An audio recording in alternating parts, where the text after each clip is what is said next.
இதழியல் நண்பர்கள் அனைவரும் இங்கு வருகை புரிந்திருக்கும் அனைவருக்கும் தொலைக்காட்சி மூலமாக பார்த்து கொண்டிருக்கும் அத்தனை பேருக்கும் என்னுடைய இனிய வணக்கங்கள். இந்த தமிழ்நாடு நிதிநிலை அறிக்கை தயார் செய்யப்பட்ட விதம் குறித்து சில முன்னோட்டங்களை தருவது என்னுடைய கடமை என்று நான் கருதுகிறேன். இந்த நிதிநிலை அறிக்கை என்பது அனைத்து சமூகத்தின் அனைத்து தரப்பினரையும் கலந்தாலோசித்து இந்த நிதிநிலை அறிக்கை இன்று சட்டமன்றத்தின் முன் மாண்புமிகு நிதியமைச்சர் அவர்களால் அறிமுகப்படுத்தப்பட்டது.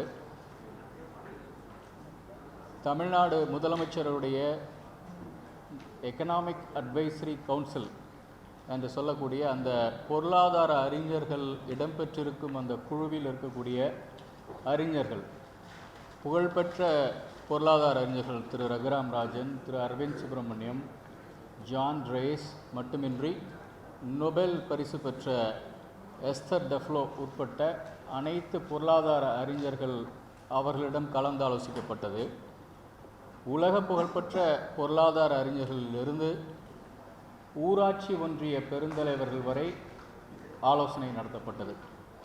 சம்பந்தப்பட்ட துறையினுடைய மாண்புமிகு அமைச்சர்கள், அதிகாரிகள், அவர்களிலிருந்து தன்னார்வ தொண்டு நிறுவனங்கள் வரை கருத்துக்கள் கேட்கப்பட்டன. சமூக ஊடகங்களில் வந்த ஒரு சிறு செய்தி கூட ஒரு அழகிய ஒரு திட்டமாக உருவாகி இருக்கிறது. அந்த வகையில் பரந்துபட்ட ஒரு ஆலோசனையை நடத்தி நிகழ்த்தி இந்த நிதிநிலை அறிக்கை தாக்கல் செய்யப்பட்டிருக்கிறது என்பதை முன்னோட்டமாக குறித்து இது குறித்தான இந்த நிதிநிலை அறிக்கை குறித்தான ஒரு சில செய்திகளை உங்களுடைய பார்வைக்கு முன்வைக்க விரும்புகிறேன். தமிழ்நாட்டினுடைய அந்த பரப்பும் மக்கள் தொகை குறித்து ஒரு சின்ன இது இட்ஸ் எ பெர்ஸ்பெக்டிவ் ஐடியா. தமிழ்நாட்டினுடைய மக்கள் தொகை 2011 மக்கள் தொகை கணக்கெடுப்பின்படி சுமார் 7 கோடி, அநேகமாக இப்பொழுது 8 கோடியை தாண்டி இருக்கும். இது ஜெர்மனி நாட்டிற்கு நிகரான மக்கள் தொகை கொண்டது. பரப்பளவை பார்த்தால் கிரீஸ் நாட்டினுடைய பரப்பை ஒத்தது நம்முடைய தமிழ்நாட்டின் பரப்பு. நம்முடைய பொருளாதாரத்தின் அந்த அளவை பார்த்தால் அது ஃபின்லாந்து, பவர் பர்ச்சேசிங் பேரிட்டி உட்பட அந்த அளவுகளின்படி பார்த்தால் நெதர்லாண்ட்ஸை ஒட்டியது. நம்முடைய நாட்டை எடுத்துக்கொண்டால் 6% மக்கள் தொகை, 4% பரப்பளவு. ஆனால் நாம் நாட்டினுடைய பொருளாதாரத்திற்கு கொடுக்கும் பங்களிப்பு 9%. நம்முடைய பொருளாதாரம் எப்படி வளர்ந்து வருகிறது என்பது குறித்தான ஒரு சிறு இது. 2020-21 கோவிட் பெருந்தொற்று அதிகமாக இருந்த காலம். அந்த காலத்திலேயே நாம் தேசிய சராசரியை விட அதிகமாக வளர்ந்தோம். தொடர்ந்து நாம் வளர்ந்து கொண்டிருக்கிறோம். தொடர்ச்சியாக தேசிய சராசரியை விட தமிழ்நாட்டின் பொருளாதாரம் அதிகமாக வளர்ந்து கொண்டிருக்கிறது என்பதை காட்டும் படம். நிதி பற்றாக்குறை, ஃபிஸ்கல் டெபிசிட் தொடர்ச்சியாக குறைந்து கொண்டிருக்கிறது. நம்மளுடைய ஃபிஸ்கல் ரெஸ்பான்சிபிலிட்டி ஆக்ட் படி 3% என்பது குறியீடு. அந்த 3% குறியீடை 25-26 நிதியாண்டில் நாம் எட்டுவோம் என்பதற்கான ஒரு எப்பொழுதுமே ஏன் இவ்வளவு கடன் வாங்குகிறோம் என்பது குறித்தான கேள்விகள் வரும். கடன் வாங்குவது என்பது அப்சல்யூட் நம்பரில் பார்க்காமல் பொருளாதாரத்தின் அளவை உட்பட்டு நாம் பார்ப்பது பொருளாதார வல்லுநர்களுடைய ஒரு கருத்து. அந்த வகையில் நம்முடைய பொருளாதாரம் எவ்வளவு பெரிதாக இருக்கிறது, அதற்கேற்ப நாம் கடனை வாங்குகிறோமா என்பத கேள்வியை பல நேரம் பொருளாதார வல்லுநர்கள் வைப்பார்கள். அதற்கான பதிலை எதிர்பார்ப்பார்கள். நம்முடைய பொருளாதாரம் வளர்ந்து வருகிறது.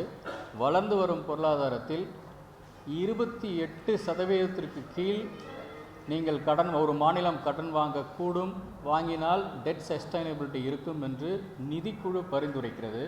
அந்த நிதிக்குழுவின் பரிந்துரைக்கு கீழாக, குறைவாக, அந்த வரம்புக்குள் தான் நம்மளுடைய கடன் வாங்கும் அளவு இருக்கிறது என்பதை எடுத்துக்காட்டும் அளவு இந்த 25-26 ஆண்டு 26% என்ற அளவில், நம்முடைய பொருளாதாரத்தில் 26% என்ற அளவில் நாம் நம்முடைய டெட் டு ஜிடிபி அந்த இது இருக்கும் என்று இந்த குறிப்பான இந்த செய்தி தெரிகிறது.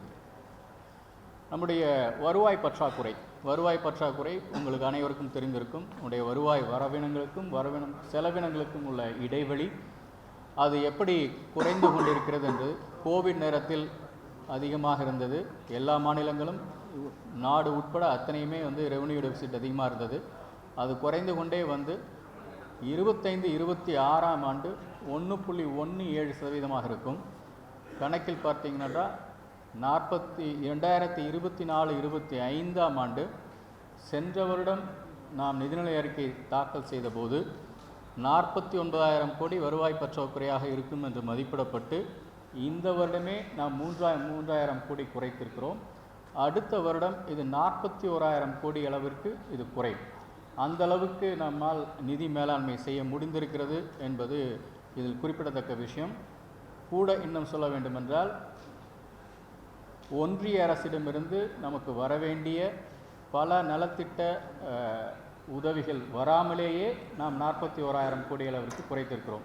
வந்திருந்தால் இந்த வருவாய் பற்றாக்குறையை இன்னும் குறைத்திருக்க முடியும் என்பது எங்களுடைய துணிவு. இது மிக முக்கியமான ஒரு செய்தி. கேபிட்டல் எக்ஸ்பெண்டிச்சர் எதற்காக நாம் செலவிடுகிறோம், எந்த நலத்திட்டங்களுக்காகவா அல்லது வந்து குறிப்பாக கட்டமைப்பு வசதிகளுக்காக நாம் எவ்வளவு செலவிடுகிறோம் என்பதை பொருளாதார வல்லுநர்கள் தொடர்ச்சியாக கவனித்து கொண்டிருப்பார்கள். இந்த வருடம் அது 46,000 கோடி இருக்கும். அடுத்த வருடம் is a quite an ambitious target. 57,000 கோடி அளவிற்கு நாங்கள் இதில் அந்த மூலதன செலவுகள் செய்ய முடியும் என்ற நம்பிக்கை எங்களுக்கு இருக்கிறது. இந்த நிதிநிலை அறிக்கையிலும் நிறைய திட்டங்கள், கட்டமைப்பு திட்டங்கள் அறிவிக்கப்பட்டிருக்கின்றன. இந்த வருடம் தொடங்கி அது நடக்கும்போது இந்த உயர் அளவை எட்ட முடியும் என்ற நம்பிக்கை எங்களுக்கு இருக்கிறது. இது எப்படி நமக்கு வருகின்ற வருவாய் குறித்தானது. ஸ்டேட் ஓன் ரெவென்யூ சுமார் 75% நமக்கு நம்மளுடைய சொந்த வரி வருவாய், 24.7% நாம் ஒன்றிய அரசினுடைய வரி பகிர்வு அல்லது மானிய உதவிகள் என்று அவர்களிடம் பெற்றுக்கொண்டிருக்கிறோம். இதில் சில குறைவுகள் இருக்கின்றன என்பது நாம் அனைவரும் அறிவோம்.